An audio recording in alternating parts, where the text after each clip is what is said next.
एक breaking news आहे। एकनाथ शिंदेच्या शिवसेनेनं 57 जागांवर दावा केल्याची माहिती समोर येते। नवी मुंबई महापालिकेसाठी शिंदेच्या शिवसेनेकडून हा दावा करण्यात आलाय अशी माहिती सूत्रांनी दिली आहे। तर भाजपच्या 4 जागांवर सुद्धा शिवसेनेकडून दावा केला जातोय अशी माहिती आहे। शिवसेनेकडून भाजपच्या नवी मुंबई जिल्हाध्यक्षांना पत्राद्वारे तशी मागणी केल्याचं कळतंय। तर 111 पैकी 53 माजी नगरसेवक हे शिवसेनेचे आहेत, त्यामुळे 47 जागांवर शिवसेनेनं दावा केल्याची माहिती समोर येते। तर 53 नगरसेवक जे माजी नगरसेवक जे शिंदेच्या सेनेसोबत आहेत आणि त्याच्या व्यतिरिक्त भाजपच्या सुद्धा 4 जागांवर शिंदेच्या शिवसेनेनं दावा केल्याची माहिती आहे। तसं पत्र, या मागणीचं पत्र त्यांनी जिल्हाध्यक्षांना पाठवल्याची माहिती सुद्धा समोर आली आहे। त्यामुळे आता नवी मुंबई महापालिकेसाठी या ज्या 57 जागांची मागणी करण्यात आलेली आहे शिवसेनेकडून, ती भाजपकडून पूर्ण होणार का, कशा पद्धतीने युती होणार ते बघावं लागेल।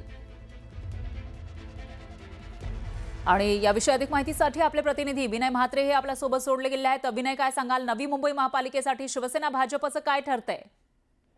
नक्कीच गेल्या अनेक दिवसापासून चर्चा होती युती होणार की नाही, याच मुद्द्यावरती सगळी चर्चा रंगली होती। मात्र काल रात्रीपासून या सगळ्या युतीच्या बाबतीत चर्चेला एक वेग आलेला आहे। काल आपण पाहिलं की उपमुख्यमंत्री एकनाथ शिंदे यांच्या घरीच याबाबतची एक बैठक झाली। रवींद्र चव्हाण असतील आणि दोन्ही खासदार असतील, त्याचबरोबर आज देखील मुंबईमध्ये एकनाथ शिंदे आणि गणेश नाईक यांच्यामध्ये देखील मंत्रालयामध्ये बैठक झाली।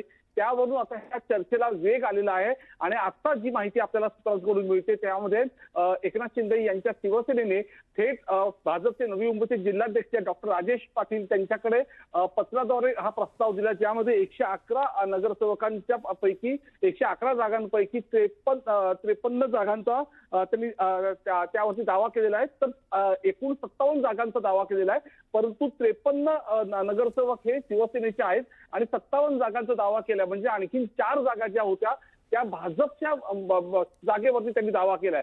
त्यामुळे भाजप या 4 जागा तोडणार का, हा देखील त्यामधला महत्वाचा मुद्दा आहे। एकूण शिवसेनेने ज्या 57 जागांवरती दावा केलाय तो देखील भाजपला मान्य आहे का, हा देखील त्याच्यामधला सगळ्यात महत्वाचा भाग आहे। त्यामुळे त्यावर आता चर्चा सुरू होईल। परंतु ही युती या फॉर्म्युल्यावरती राहणार का, ती युती होणार का, हे देखील दुसऱ्या बाजूने चर्चेला होतं। त्यामुळे बरोबर आहे विनय, या न हो, परंतु चर्चेला मात्र वेग आलेला आहे आणि त्या बैठकांना सुरुवात झाली। खरं आहे विनय, या विषयीचे प्रत्येक अपडेट आपण घेत राहूया। धन्यवाद तुम्ही दिलेल्या या सविस्तर माहितीसाठी।